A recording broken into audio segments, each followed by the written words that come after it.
வணக்கம். நீங்கள் வழக்கமான சுயஅழிவு என்ற வார்த்தையை எப்போதாவது கேள்விப்பட்டிருக்கிறீர்களா? இது உடனடி குறுகிய கால திருப்தி அல்லது மிகச்சிறிய தற்காலிக வசதிக்காக நீண்ட காலத்திற்கு கடைபிடிக்கப்பட வேண்டிய முக்கிய கொள்கைகள் அல்லது விதிகளை நாம் மீண்டும் மீண்டும் புறக்கணிக்கும் போது நிகழ்கிறது. எந்தவொரு திட்டமும் சிறப்பாக செயல்பட வரையறுக்கப்பட்ட ஒரு அமைப்பு செயல்பாட்டில் இருக்க வேண்டும். ஆனால் கெட்ட பழக்கங்கள் குவியும் போது என்ன நடக்கும்? தொடர்ந்து காலக்கெடுவை தவறவிடுவது, சிறிய பாதுகாப்பு விதிமுறைகளை புறக்கணிப்பது அல்லது முக்கியமான அறிக்கைகளை அலட்சியமாக கையாள்வது. இறுதியில் ஒரு கட்டத்தில் முழு அமைப்பும் பேரழிவில் சரிந்து விடுகிறது. நம் வாழ்க்கையும் இதற்கு விதிவிலக்கல்ல.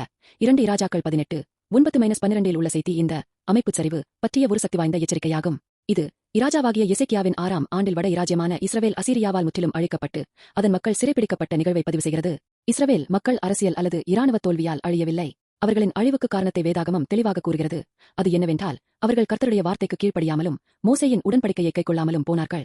இங்கே கீழ்ப்படிதல் ஷமா என்பது காதால் கேட்பதை விட மேலானது. இது அவரோடுள்ள உறவுக்குள் கடவுளின் வார்த்தையை ஒருவருடைய வாழ்க்கையில் நடைமுறையில் செயல்படுத்துவதை குறிக்கிறது. இஸ்ரவேல் நூற்றுக்கணக்கான ஆண்டுகளாக கடவுளின் வாக்குறுதியை கேட்டது. ஆனால் உண்மையில் அவர்கள் தங்கள் சொந்த விருப்பப்படி வாழ்ந்தார்கள். இதன் விளைவு அழிவு. இந்த விளைவு ஒரு தீர்க்கதரிசன கண்ணாடியாக பயன்படுத்தப்பட்டது. அது எச்சரித்தது, நீங்கள் இந்த விதத்தில் கடவுளுடனான வாக்குறுதியை மீறினால் நீங்களும் அழிவீர்கள்.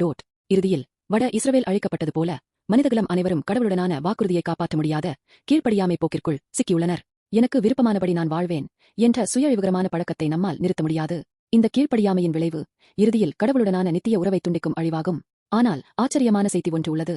நாமே அமைப்பை சரிசெய்ய முடியாது என்பதை அறிந்த கடவுள் ஒருவருடைய பூரண கீழ்ப்படிதல் மூலம் சிக்கலை தீர்த்தார். அந்த நபர் இயேசு கிறிஸ்து ஆவார். இயேசு கடவுளுடனான தனது உறவில் இந்த கீழ்ப்படிதலை ஷமா ஒருமுறை கூட மீறவில்லை.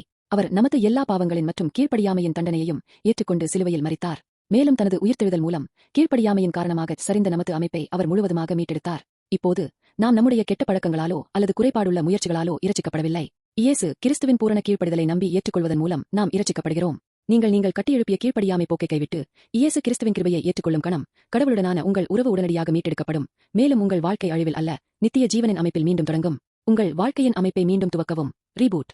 இன்று நீங்கள் இயேசு கிறிஸ்துவை விசுவாசித்து இந்த நித்திய வாக்குறுதிக்குள் பிரவேசிப்பீர்கள் என்று நான் மனதார நம்புகிறேன்.